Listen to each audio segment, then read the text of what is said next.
मन लगाकर सुनिए दोस्तों। कभी कभी हम अपने ही मन से थक जाते हैं।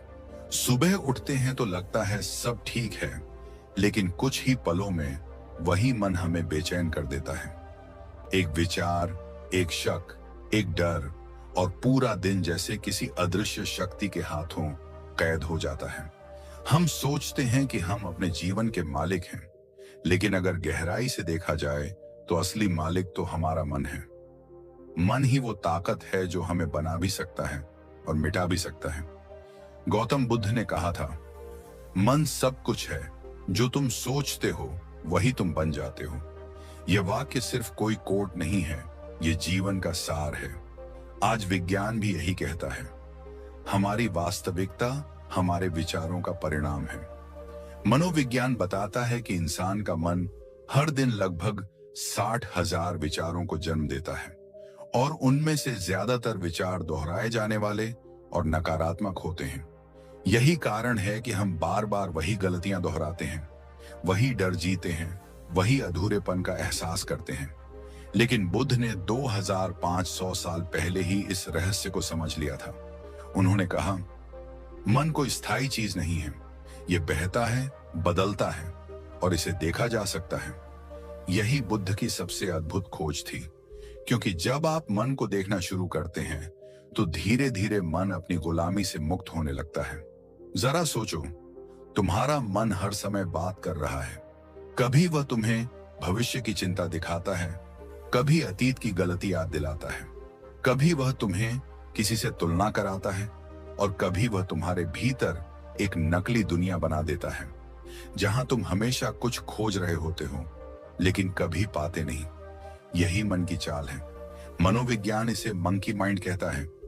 एक ऐसा मन जो एक डाल से दूसरी डाल पर लगातार झूलता रहता है, कभी खुशी, कभी गुस्सा, कभी डर, कभी पछतावा, और हम इस कूदते हुए मन को अपनी सच्चाई समझ बैठते हैं। लेकिन बुद्ध कहते हैं, तुम मन नहीं हो। यह वाक्य सुनने में सरल लगता है, लेकिन अगर इसे समझ लिया जाए तो जीवन की आधी समस्याएं वहीं खत्म हो जाती हैं। सोचो, जब कोई तुम्हें गुस्सा दिलाता है तो गुस्सा कौन करता है? तुम या तुम्हारा मन? तुम्हारे अंदर जो जागरूकता है वो तो सिर्फ देख रही है। गुस्सा, डर, जलन सब मन की परतें हैं, और बुद्ध ने हमें सिखाया कि हमें इन परतों के पार जाना है। बुद्ध जब बोधि वृक्ष के नीचे बैठे थे तो उन्होंने किसी चमत्कार से ज्ञान प्राप्त नहीं किया। उन्होंने अपने मन को निहारा, घंटों नहीं दिनों तक बस अपने विचारों को देखा, उनकी जड़ों तक पहुंचे और देखा कि मन एक धारा की तरह है, जिसे जितना तुम पकड़ने की कोशिश करते हो वह उतनी ही तेजी से बह निकलती है। लेकिन जब तुम उसे बस देखते हो बिना प्रतिक्रिया के, तो वह शांत हो जाती है। आज का इंसान भी उसी युद्ध में है, बस युद्ध का मैदान बदल गया है। पहले लोग जंगल में अपने मन से लड़ते थे, आज हम मोबाइल स्क्रीन के पीछे लड़ रहे हैं। सोशल मीडिया, तुलना, सफलता की दौड़, रिश्तों का बोझ, ये सब बाहरी रूप है, लेकिन असली जड़ अंदर है, मन की अशांति। हम खुद को समझे बिना दुनिया को बदलने की कोशिश करते रहते हैं, लेकिन बुद्ध कहते हैं, पहले अपने मन को जीतो, फिर दुनिया अपने आप जीत जाओगे। यहाँ पर मनोविज्ञान और बौद्ध दर्शन का संगम होता है। मनोविज्ञान कहता है, मन एक आदतों का तंत्र है। हर विचार, हर भावना बार बार दोहराने पर एक न्यूरल पैटर्न बनाती है, और वो पैटर्न तुम्हारे व्यवहार को नियंत्रित करता है। इसलिए अगर तुम अपने विचारों को नहीं पहचानते तो तुम्हारी जिंदगी तुम्हारी नहीं रहती। वो उन आदतों की गुलाम बन जाती है जो तुम्हें भीतर से चलाती हैं। बुद्ध ने इसे सरल शब्दों में कहा, जैसा बीज वैसा फल। अगर तुम्हारे विचार शुद्ध हैं तो जीवन भी शुद्ध बनता है। अगर तुम्हारे विचार गंदे, ईर्ष्या या क्रोध से भरे हैं तो जीवन वैसा ही अनुभव देता है। आज साइकोलॉजी में इसे कॉग्निटिव बिहेवियरल थ्योरी कहा जाता है, जहां कहा गया है, your thoughts create your emotions and your emotions drive your actions. यानी मन ही निर्माता है, तुम्हारी खुशी का भी, तुम्हारे दुख का भी। लेकिन सवाल उठता है, अगर मन इतना शक्तिशाली है तो क्या इसे काबू में किया जा सकता है? यही वो सवाल है जिसने बुद्ध को बोधि वृक्ष के नीचे बैठने पर मजबूर किया था। उन्होंने खुद से पूछा, कौन हूं मैं जो यह सब सोच रहा हूं? क्या मैं ये विचार हूं या वो जो विचारों को देख रहा है? और जब उन्होंने उस देखने वाले को देखा, वो जाग गए। यही था बोधि, यानी अवेकनिंग, यानी जागरण। आज जब हम मनोविज्ञान में माइंडफुलनेस की बात करते हैं, तो वह कोई नई खोज नहीं है। वह बुद्ध के ध्यान का ही आधुनिक रूप है।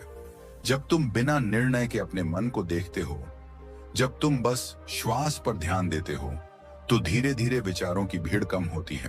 वो जगह बनती है जहां शांति जन्म लेती है। यही जगह है जहां बुद्ध ने कहा था, सच्ची आजादी भीतर से आती है। हम सब इस जीवन में बाहर कुछ न कुछ खोज रहे हैं, सफलता, प्रेम, पहचान, पैसा, लेकिन असली खोज तो अंदर है। और इस खोज की शुरुआत होती है मन को समझने से। अगर मन एक बच्चा है तो उसे डांटने से नहीं, बल्कि समझने से, प्यार देने से, ध्यान देने से शांत किया जा सकता है। मनोविज्ञान कहता है, वॉट यू रेजिस्ट परसिस्ट्स। जिससे तुम लड़ते हो वो और मजबूत हो जाता है। बुद्ध भी यही कहते हैं, जिसे स्वीकार कर लो वो बदल जाता है। तो शायद आज तुम्हें अपने मन से लड़ने की जरूरत नहीं, बस उसे देखने की, समझने की जरूरत है। क्योंकि जब तुम उसे देख लेते हो, तब तुम वही नहीं रह जाते जो पहले थे। तुम एक नई चेतना के साथ जीना शुरू करते हो। यही जीवन का असली मोड़ है, जहां से परिवर्तन शुरू होता है, भीतर से बाहर की ओर। गौतम बुद्ध ने कहा था, संसार बाहर नहीं है, संसार तुम्हारे मन में है। जब उन्होंने यह कहा, तब उनके सामने लोग हैरान रह गए, क्योंकि हर कोई सोचता था कि दुख का कारण बाहर है, रिश्ते, पैसा, समाज, परिस्थितियां। लेकिन बुद्ध ने कहा, नहीं, दुख बाहर नहीं, वह तुम्हारे मन की व्याख्या में है। मनोविज्ञान भी यही कहता है। हर इंसान के पास दो दुनिया होती है, एक बाहरी दुनिया जो सबको दिखती है, और एक आंतरिक दुनिया जो सिर्फ उसी को महसूस होती है। बाहरी दुनिया को हम नहीं बदल सकते, लेकिन आंतरिक दुनिया को हम रीप्रोग्राम कर सकते हैं, और यही असली नियंत्रण है। बुद्ध ने अपने साधकों को सिखाया कि मन कोई ठोस वस्तु नहीं है। यह एक प्रवाह है, विचारों, भावनाओं, इच्छाओं और प्रतिक्रियाओं का। जैसे नदी का पानी बहता रहता है, वैसे ही मन भी निरंतर बहता रहता है। अगर तुम इस बहाव में अंधे होकर बहते जाओ, तो तुम्हें लगेगा तुम ही वो धारा हो। लेकिन अगर तुम किनारे बैठकर उसे देखने लगो, तो तुम जान जाओगे कि तुम नदी नहीं, उसके साक्षी हो। यही साक्षी भाव बुद्ध की शिक्षा का केंद्र था। उन्होंने कहा, देखो, पर प्रतिक्रिया मत दो, क्योंकि हर प्रतिक्रिया तुम्हें उस विचार से बांध देती है। अगर किसी ने कुछ कहा और तुम गुस्सा हो गए, तो तुमने अपने भीतर उस व्यक्ति को जगह दे दी। अगर किसी ने तुम्हें अनदेखा किया और तुम दुखी हो गए, तो तुमने अपनी शांति उसे सौंप दी। और इस तरह मन दूसरों का गुलाम बनता चला जाता है। मनोविज्ञान के अनुसार यह कंडीशन्ड माइंड कहलाता है। हर अनुभव, हर शब्द, हर डर हमारे भीतर एक पैटर्न बना देता है। बचपन में अगर किसी ने कहा कि तुम कमजोर हो, तो वो वाक्य हमारे अवचेतन में एक बीज की तरह बैठ जाता है। फिर जब भी कोई हमें चुनौती देता है, वो बीज अंकुरित होता है और हम उस दर्द को दोबारा महसूस करते हैं। हालांकि वह केवल एक स्मृति होती है। यानी मन सिर्फ वर्तमान में नहीं जीता, वह अतीत के संग्रह से अपनी पहचान बनाता है। बुद्ध ने इसीलिए कहा, भूतकाल जा चुका है, भविष्य अभी आया नहीं है, वर्तमान ही तुम्हारा घर है। लेकिन मन वर्तमान में नहीं रह सकता। वह या तो अतीत में उलझा रहता है या भविष्य की कल्पना में खोया। वर्तमान की शांति उसके लिए बहुत साधारण लगती है, क्योंकि मन का अस्तित्व ही हलचल में है। जब तक विचार चलते रहते हैं, मन जीवित महसूस करता है, और जब विचार रुकने लगते हैं, तो मन को लगता है वह मर रहा है। मनोविज्ञान में इसे ईगो रेजिस्टेंस कहा जाता है, वह हिस्सा जो हर परिवर्तन से डरता है। और बुद्ध ने इसे पहचाना बहुत पहले। उन्होंने कहा, अहंकार ही दुख की जड़ है, क्योंकि अहंकार वही है जो कहता है मैं सही हूं, बाकी सब गलत। अहंकार वही है जो कहता है मुझे चोट लगी है। लेकिन बुद्ध ने कहा, जब तुम मन को समझ लेते हो, तो अहंकार स्वतः खत्म हो जाता है। जरा सोचो, अगर कोई व्यक्ति तुम्हारी आलोचना करता है और तुम्हें फर्क नहीं पड़ता, तो उस क्षण तुम्हारा मन आजत है। लेकिन अगर वही शब्द तुम्हारे भीतर आग लगा दें, तो समझो तुम्हारा मन अभी भी दूसरों की राय का बंदी है। बुद्ध इसी आजादी की बात करते हैं, जहां मन का अस्तित्व तो है, लेकिन उसका नियंत्रण तुम्हारे पास है। मनोविज्ञान कहता है कि मन के 3 स्तर होते हैं। कॉन्शियस माइंड, जो अभी सोच रहा है, सब कॉन्शियस माइंड, जहां भावनाएं और यादें छिपी हैं, और अनकॉन्शियस माइंड, जो हमारे व्यवहार को गहराई से नियंत्रित करता है। बुद्ध के अनुसार भी यही 3 परतें हैं, चित्त, विज्ञान और संस्कार। उन्होंने कहा कि ये संस्कार ही हैं जो हर जन्म में तुम्हारे साथ चलते हैं। हर क्रिया, हर भावना, हर विचार एक बीज बनकर चित्त में बस जाता है, और जब समय आता है वह बीज फल देता है, कभी खुशी के रूप में, कभी दुख के रूप में। इसलिए बुद्ध ने ध्यान सिखाया। ध्यान कोई धार्मिक क्रिया नहीं थी, वह मन को देखने की कला थी। जब तुम ध्यान में बैठते हो तो धीरे धीरे मन की परतें खुलती हैं। पहले विचार दिखते हैं, फिर भावनाएं, फिर गहरी यादें, और जब तुम इन्हें बिना डर के देखते हो तो ये धीरे धीरे खुलने लगते हैं। यहाँ मनोविज्ञान कहता है कि यह इमोशनल रिलीज है, और बुद्ध कहते हैं यह विपश्यना है। जैसी वस्तु है वैसी देखने की कला। बुद्ध ने मन की तुलना एक जंगली हाथी से की थी। अगर तुम उसे एकदम पकड़ने जाओगे तो वह तुम्हें कुचल देगा, लेकिन अगर तुम उसे रोज धीरे धीरे प्रशिक्षित करो तो वही हाथी तुम्हारा साथी बन जाता है। मन भी वैसा ही है। पहले वह बेकाबू दौड़ता है, लेकिन जब उसे देखने की आदत पड़ती है तो वह धीरे धीरे शांत होने लगता है। आज का मनोविज्ञान इसे न्यूरोप्लास्टिसिटी कहता है, यानी मस्तिष्क को बदला जा सकता है। ध्यान, सकारात्मक सोच और आत्म जागरूकता से हम अपने न्यूरॉन्स की दिशा बदल सकते हैं। बुद्ध यही तो सिखा रहे थे कि तुम्हारा मन कोई कैद नहीं है, वह तुम्हारा उपकरण है। बस तुम्हें उसे समझना है, ना कि उसे लड़ना। मन की असली प्रकृति समझने के बाद बुद्ध ने कहा था, मन न अच्छा है न बुरा, वह वैसा बनता है जैसा तुम उसे बनाते हो। यानी अगर तुम उसमें करुणा डालो तो वह प्रेम का साधन बनता है। अगर तुम उसमें लालच डालो तो वही विनाश का कारण बनता है। मन एक दर्पण है, वह वही दिखाता है जो तुम उसके सामने रखो, और अगर तुम भीतर गंदगी रखो तो बाहर की दुनिया भी वैसी ही लगेगी। यही कारण है कि बुद्ध ने मन को समझने को सबसे बड़ा धर्म कहा, क्योंकि जब मन स्पष्ट हो जाता है तो जीवन का हर निर्णय सहज हो जाता है। फिर न किसी से जलन होती है, न गुस्सा, न भय, क्योंकि तब तुम्हें पता होता है कि हर भावना केवल एक लहर है और तुम उस लहर के सागर हो। गौतम बुद्ध ने कहा था, अपने मन को जीत लो, दुनिया तुम्हारे चरणों में होगी। यह कोई कवितामय वाक्य नहीं था, यह एक मनोवैज्ञानिक सत्य था। हम सब जीवन में कुछ न कुछ जीतना चाहते हैं। पैसा, सफलता, सम्मान, प्यार, पहचान। लेकिन इन सब के पीछे जो असली जीत है वह है मन पर विजय। क्योंकि जब तक मन तुम्हारे अधीन नहीं, तब तक कोई भी उपलब्धि स्थायी नहीं। सोचो जरा, तुमने कभी किसी से झगड़ा किया होगा। उस समय तुम्हारा उद्देश्य शायद सही था, लेकिन जब गुस्सा हावी हुआ तब वह सही भी गलत लगने लगा। तुम्हारा मन नियंत्रण खो बैठा और तुमने वही कहा या किया जो बाद में तुम्हें पछतावा देता रहा। यानी उस पल में तुम नहीं, तुम्हारा मन बोल रहा था। मनोविज्ञान कहता है, जब भावना तीव्र होती है, तर्क नष्ट हो जाता है। यानी जिस क्षण तुम्हारा मन असंतुलित होता है, तुम्हारा विवेक बंद हो जाता है। बुद्ध ने इसी अवस्था को अज्ञान कहा है, जहां इंसान देखता तो है पर सत्य नहीं देख पाता, क्योंकि मन का धुंधलापन उसकी आंखों पर छा जाता है। मन की यही अनियंत्रित स्थिति हमें बार बार दुख देती है। कभी क्रोध में, कभी लालच में, कभी भय में हम ऐसे निर्णय ले लेते हैं जो हमें महीनों, सालों तक पछतावे में रखते हैं। बुद्ध ने कहा था, मनुष्य का सबसे बड़ा शत्रु कोई और नहीं, उसका अपना मन है। क्योंकि जब मन अनियंत्रित होता है तो वह एक जंगली घोड़े की तरह भागता है, कभी अतीत की ओर, कभी भविष्य की ओर, कभी दुख की ओर, कभी कल्पना की ओर, और हम उस घोड़े के पीछे दौड़ते रहते हैं, थकते हैं, टूटते हैं, पर रुक नहीं पाते। मनोविज्ञान इस अवस्था को ओवरथिंकिंग कहता है, जहां व्यक्ति सोचता नहीं बल्कि सोच में डूब जाता है। हर विचार एक और विचार को जन्म देता है और धीरे धीरे मन थक जाता है, पर रुकता नहीं, क्योंकि मन का स्वभाव ही है भागना। बुद्ध ने कहा था, मन को रोकने की कोशिश मत करो, उसे समझो।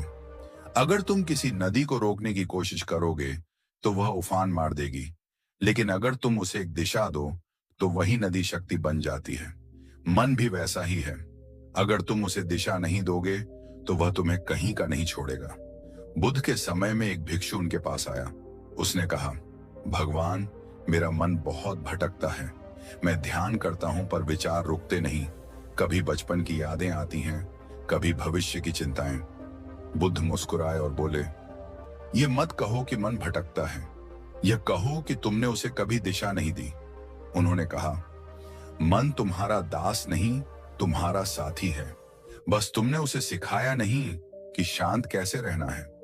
यहां बुद्ध और मनोविज्ञान दोनों एक बात पर सहमत हैं कि मन को काबू करने का मतलब है उसे प्रशिक्षित करना।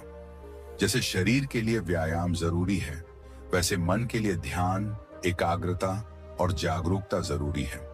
अगर तुम रोज कुछ मिनट अपने विचारों को देखो तो धीरे धीरे तुम नोटिस करोगे कि मन शांत होने लगा है, विचारों की भीड़ कम होने लगी है, और सबसे महत्वपूर्ण, तुम अब अपने विचारों से अलग महसूस करने लगोगे।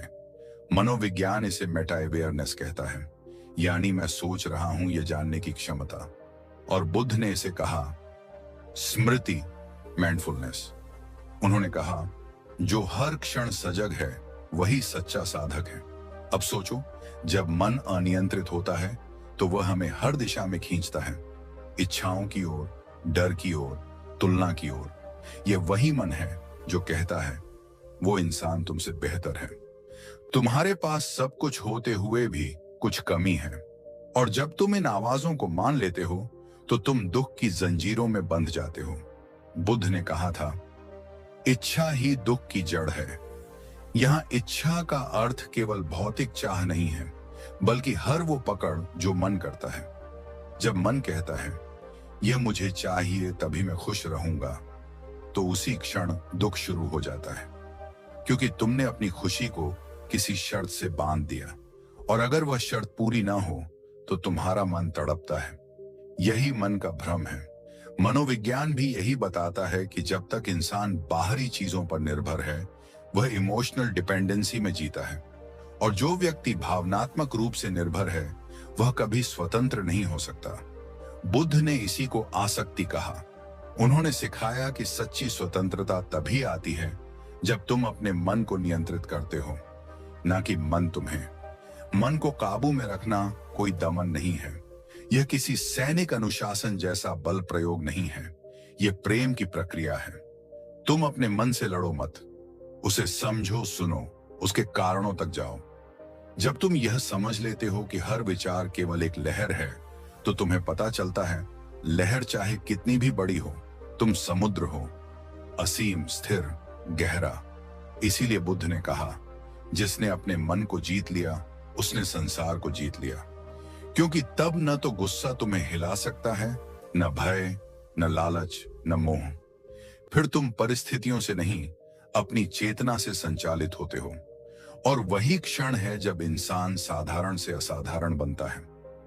आज की दुनिया में जहां हर तरफ आवाजें हैं, मोबाइल नोटिफिकेशन, सोशल मीडिया, विज्ञापन, हर चीज तुम्हारा मन खींच रही है, और अगर तुम सजग नहीं हो तो तुम्हारा मन उन सब के नियंत्रण में है। तुम्हारे विचार तुम्हारे नहीं, वो दूसरों द्वारा डाले गए हैं। इसीलिए आज के युग में माइंड कंट्रोल का मतलब किसी और को नहीं, बल्कि खुद के मन को वापस पाना है। बुद्ध का संदेश आज पहले से ज्यादा जरूरी है, क्योंकि अगर तुम अपने मन को नहीं जानोगे तो कोई और उसे इस्तेमाल करेगा, तुम्हारे निर्णयों में, तुम्हारे डर में, तुम्हारे इच्छाओं में। और यही आधुनिक गुलामी है। मन को काबू में करने का अर्थ है स्वयं को मुक्त करना, अपने अंदर के दानवों से, अपने असुरक्षित विचारों से, अपने झूठे मैं से। क्योंकि जब मन शांत होता है तो तुम वही बन जाते हो जो तुम हमेशा से थे, शुद्ध, जागरूक, पूर्ण। क्या तुमने कभी खुद से पूछा है, मैं अपने मन को शांत क्यों नहीं रख पाता? क्यों हर बार जब मैं खुद से वादा करता हूं कि अब मैं नहीं गुस्साऊंगा, तो कुछ ही घंटों में वही गुस्सा मुझ पर हावी हो जाता है? क्यों जब मैं ध्यान लगाने बैठता हूं तो मन चुपचाप बैठने की बजाय और ज्यादा बोलने लगता है? गौतम बुद्ध कहते हैं, मन को जीतना संसार को जीतने से भी बड़ा विजय है। क्योंकि अगर तुमने अपने मन को साध लिया तो फिर दुनिया तुम्हें विचलित नहीं कर सकती।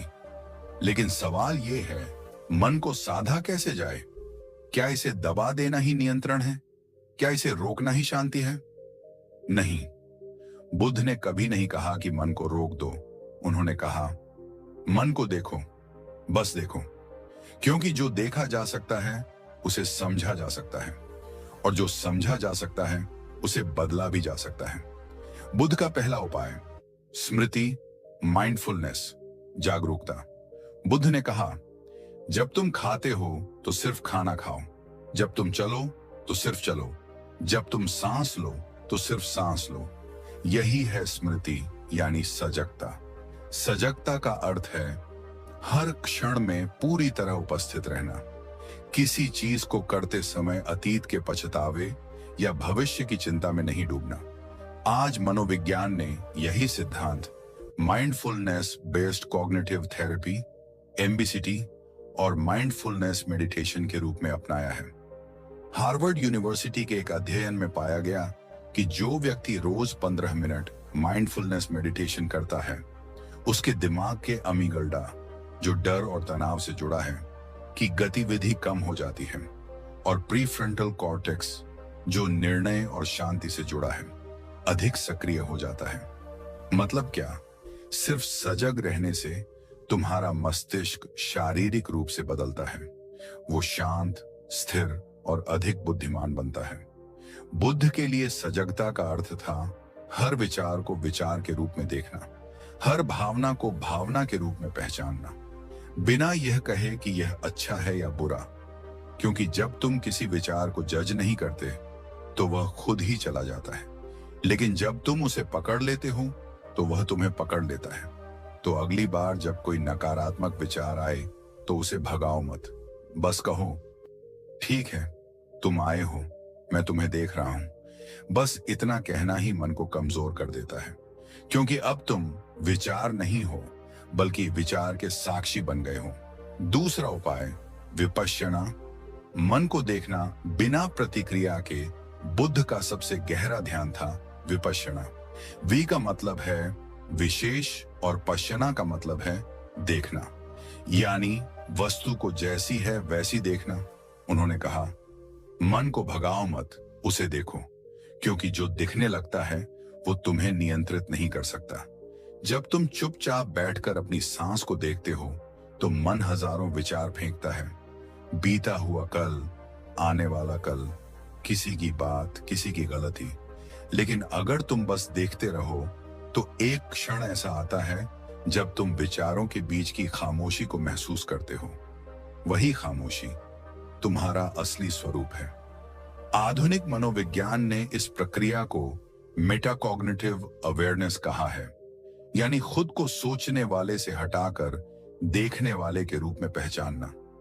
शोध बताते हैं कि विपश्यना करने वालों के मस्तिष्क में धैर्य, भावनात्मक संतुलन और निर्णय क्षमता बढ़ जाती है।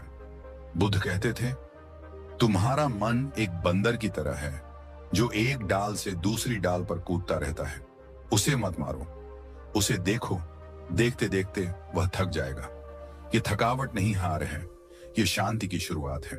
तीसरा उपाय, आनापानसति, श्वास की सजगता। श्वास ही जीवन का सबसे निकट सत्य है। बुद्ध ने कहा, श्वास को देखो, क्योंकि यह हमेशा वर्तमान में होती है।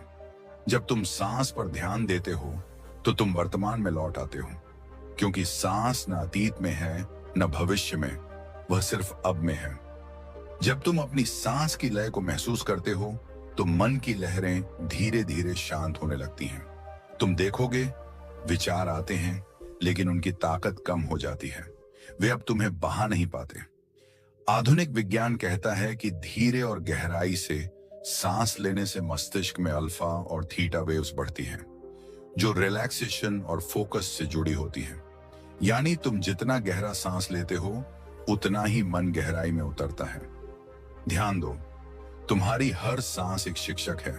वह कहती है, देखो, सब कुछ आता है और चला जाता है, बस मैं गवाह हूं। अगर तुम इस एक सरल ध्यान को नियमित कर लो, तो तुम्हारा मन तुम्हारा सेवक बन जाएगा, मालिक नहीं। चौथा उपाय, मैत्री भावना, करुणा और प्रेम का ध्यान।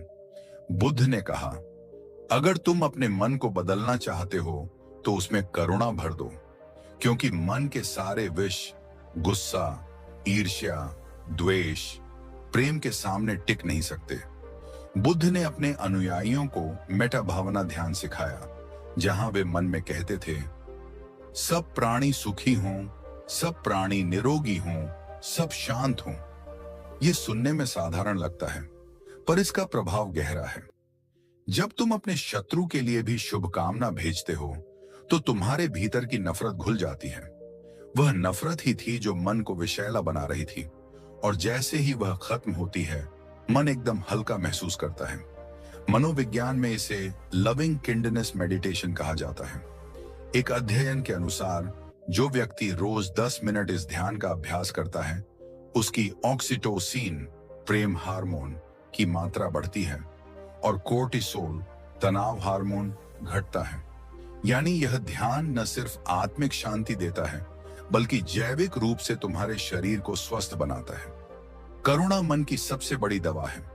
जिस दिन तुम अपने भीतर और दूसरों के लिए सच्ची करुणा महसूस करने लगते हो, उस दिन तुम्हारे भीतर का युद्ध समाप्त हो जाता है। पांचवा उपाय, विचारों का निरीक्षण, डिटैचमेंट, कॉग्निटिव डिफ्यूजन। बुद्ध ने कहा, विचार बादलों की तरह हैं, तुम आसमान हो। अगर तुम बादलों से चिपक जाओगे तो हर तूफान तुम्हें हिला देगा, लेकिन अगर तुम आसमान बन जाओ तो बादल आएंगे जाएंगे, पर तुम अडिग रहोगे। मनोविज्ञान में इसे कॉग्निटिव डिफ्यूजन कहा जाता है, यानी अपने विचारों से दूरी बनाना। यह तकनीक ACT का केंद्र है। इसमें व्यक्ति सीखता है कि विचार सिर्फ विचार हैं, वे हकीकत नहीं। उदाहरण के लिए, अगर मन कहे मैं असफल हूं, तो तुम उसे पकड़कर मत चलो, बस कहो, मेरा मन यह विचार उत्पन्न कर रहा है कि मैं असफल हूं। बस इतना कहने से ही तुम उस विचार से अलग हो जाते हो, और जैसे ही अलग हुए, विचार की शक्ति समाप्त हो गई। बुद्ध यही सिखाते थे, मन को देखो, मन मत बनो। यही साक्षी भाव ही सच्ची स्वतंत्रता है। छठा उपाय, अनित्य का ध्यान, इम्परमानेंस।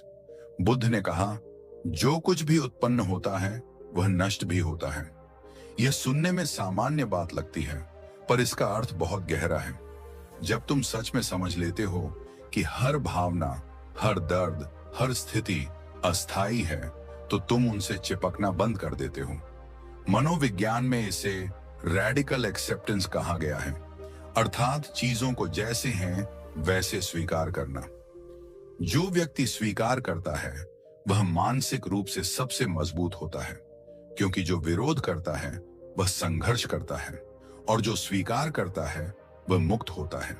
तो अगली बार जब दुख आए तो उससे मत लड़ो, बस कहो, तुम भी गुजर जाओगे। यही है अनित्य का ध्यान। सातवां उपाय, ध्यान को जीवन का हिस्सा बनाना। बुद्ध ने कहा, ध्यान कोई विशेष काम नहीं, ये जीवन जीने की कला है। जब तुम खाते हो, बोलते हो, चलते हो, हर काम में ध्यान जोड़ो। अगर तुम बस दिन में 5 बार 2 मिनट के लिए गहरी सांस लेकर रुक जाओ, तो धीरे धीरे तुम पाओगे कि मन अब पहले जैसा नहीं रहा, वह स्थिर हो गया है। मनोविज्ञान इसे माइक्रो मेडिटेशन कहता है। शोध बताते हैं कि दिन भर में छोटे छोटे ध्यान के क्षण तुम्हारे मानसिक स्वास्थ्य पर गहरा असर डालते हैं। तुम ज्यादा संतुलित, रचनात्मक और शांत महसूस करते हो। आठवां उपाय, स्वयं की स्वीकृति, सेल्फ एक्सेप्टेंस। बुद्ध ने कहा, तुम खुद से प्यार किए बिना किसी से प्रेम नहीं कर सकते। अगर तुम अपने भीतर के अंधेरे को नकारोगे तो वह और बढ़ेगा, लेकिन अगर उसे स्वीकार कर लोगे तो वह धीरे धीरे प्रकाश में बदल जाएगा। मनोविज्ञान में इसे सेल्फ कंपेशन कहा जाता है। डॉ क्रिस्टिन नेफ के अनुसार जो व्यक्ति खुद के प्रति दयालु होता है वह दूसरों के प्रति भी करुणामय होता है। यह करुणा मन को शांत करती है, क्योंकि अब मन संघर्ष में नहीं, स्वीकृति में होता है। 9वां उपाय, ध्यान और विज्ञान का संग। बुद्ध ने कहा था, मन सब कुछ है, जो तुम सोचते हो वही बन जाते हो। और अब आधुनिक न्यूरोसाइंस ने भी यह सिद्ध कर दिया है कि हमारे विचार सच में हमारे मस्तिष्क की संरचना बदल देते हैं। इसे कहते हैं न्यूरोप्लास्टिसिटी, यानी मस्तिष्क हर अनुभव से नया आकार लेता है। अगर तुम रोज नकारात्मक सोचते हो तो नकारात्मक रास्ते मजबूत होते हैं। अगर तुम रोज ध्यान करते हो तो शांति के रास्ते मजबूत होते हैं। यानी तुम्हारा मन एक मिट्टी है जिसे तुम जैसा चाहो वैसा गढ़ सकते हो। और बुद्ध यही सिखा रहे थे, अपने भीतर का मूर्तिकार बनो। 10 अंतर्मन की क्रांति। जब तुम बुद्ध के इन उपायों को अपनाते हो तो धीरे धीरे तुम्हारे भीतर एक क्रांति होती है, जहां गुस्से की जगह शांति, ईर्ष्या की जगह करुणा और अशांति की जगह साक्षी भाव जन्म लेता है। और यही बुद्धत्व है, कोई चमत्कार नहीं बल्कि अपने मन पर विजय। याद रखो, बुद्ध का मार्ग बाहर की यात्रा नहीं है, यह भीतर की यात्रा है। वह कोई धर्म नहीं सिखाते थे, वह विज्ञान सिखाते थे, मन के विज्ञान का। जब तुम इसे अपनाते हो तो तुम सिर्फ शांत नहीं होते, तुम जागते हो। और जब एक व्यक्ति जागता है तो उसका जीवन ही नहीं, उसके आसपास की दुनिया भी बदल जाती है। कभी कभी जीवन में ऐसे क्षण आते हैं जब हम थक जाते हैं अपने विचारों से, अपने डर से, अपने ही बनाए संघर्षों से। हम चाहते हैं शांति, पर शांति मिलती नहीं, क्योंकि हम उसे बाहर ढूंढते हैं, जबकि वह तो हमेशा हमारे भीतर रही है। गौतम बुद्ध ने कहा था, मन ही सब कुछ है, जो तुम सोचते हो वही बन जाते हो। और यही बात आज आधुनिक मनोविज्ञान भी कहता है। तुम्हारे विचार, तुम्हारी भावनाएं तुम्हारे जीवन की दिशा तय करते हैं। तुम्हारा मन तुम्हारा सेवक है, पर यदि तुम उसे पहचान न पाओ तो वही सेवक तुम्हारा मालिक बन जाता है। बुद्ध ने हमें रास्ता दिखाया, मन को भगाने का नहीं बल्कि उसे देखने का। जब तुम अपने भीतर के विचारों, भावनाओं और प्रतिक्रियाओं को जागरूक होकर देखने लगते हो तो तुम धीरे धीरे उस कैद से मुक्त हो जाते हो जहां मन तुम्हें बंद कर रखा था। कल्पना करो, अगर तुम अपने मन के गुलाम नहीं बल्कि मालिक बन जाओ तो क्या होगा? हर परिस्थिति में शांति बनी रहेगी, हर दर्द तुम्हें कुछ सिखाएगा, हर गिरना तुम्हें मजबूत बनाएगा। यही तो बुद्धत्व है। यह कोई पर्वत की चोटी पर मिलने वाली चीज नहीं, यह तो तुम्हारे भीतर ही है। बस धूल हटानी है जो तुम्हारे विचारों और असावधानी ने जमा दी है। बुद्ध ने कहा था, जैसे दीपक अंधेरे को नहीं भगाता बल्कि रोशनी से मिटा देता है, वैसे ही सजगता अज्ञान को मिटा देती है। जब तुम सजग हो जाते हो तो तुम्हारा हर काम ध्यान बन जाता है, तुम्हारी हर सांस साधना बन जाती है, तुम्हारा हर दिन एक नया अवसर बन जाता है खुद को और गहराई से समझने का। तो आज से अपने भीतर यह निर्णय लो कि अब मैं अपने मन का दास नहीं रहूंगा, अब मैं अपने विचारों का शिकार नहीं बनूंगा, अब मैं अपने भीतर का बुद्ध जगाऊंगा, क्योंकि बुद्ध बाहर नहीं है, वे तुम्हारे भीतर हैं। हर श्वास के बीच, हर खामोशी के भीतर, हर जागरूक क्षण में। और यही वह क्षण है जहां तुम्हारी यात्रा शुरू होती है, मन की विजय की यात्रा। याद रखो, बाहर की जीतें क्षणिक होती हैं, पर भीतर की जीत सदा के लिए होती है। अगर तुम आज से बस 10 मिनट रोज ध्यान, सजगता और आत्मचिंतन का अभ्यास कर लो तो कुछ ही दिनों में तुम अपने भीतर वह स्थिरता महसूस करोगे जो किसी दवा या किताब से नहीं मिलती। और अगर तुम चाहते हो कि यह आत्म यात्रा हर दिन और गहरी होती जाए, अगर तुम चाहते हो कि हर वीडियो तुम्हारे जीवन में नई ऊर्जा, नई समझ और नई प्रेरणा लाए, तो हमारा YouTube चैनल तुम्हारे लिए ही बना है। यह सिर्फ एक चैनल नहीं, यह एक आध्यात्मिक प्रयोगशाला है जहां हम हर वीडियो के जरिए मन, ध्यान, बुद्ध और जीवन के गहरे रहस्यों को समझते हैं। यहाँ तुम्हें सिर्फ बातें नहीं बल्कि जीवन में लागू करने योग्य ज्ञान मिलेगा। वो ज्ञान जो भीतर की अंधकार को मिटा दे और तुम्हें अपने सच्चे स्वरूप तक पहुंचा दे। तो अगर तुम इस ज्ञान यात्रा का हिस्सा बनना चाहते हो तो इस वीडियो को लाइक करो, अपने मन के साथ यात्रा करने वाले हर व्यक्ति तक शेयर करो और चैनल को सब्सक्राइब कर लो, क्योंकि आगे आने वाले हर वीडियो में तुम्हारे जीवन को बदल देने वाला एक नया प्रकाश लेकर हम आएंगे। याद रखो, शांति कहीं बाहर नहीं, वह तुम्हारे भीतर है। और बुद्ध ने केवल इतना कहा था, जागो तो उठो, सांस लो और अपने भीतर के बुद्ध को पहचानो, क्योंकि जब मन शांत होता है तभी जीवन सुंदर लगता है, और जब जीवन सुंदर लगता है तभी तुम वास्तव में जीना शुरू करते हो। धन्यवाद।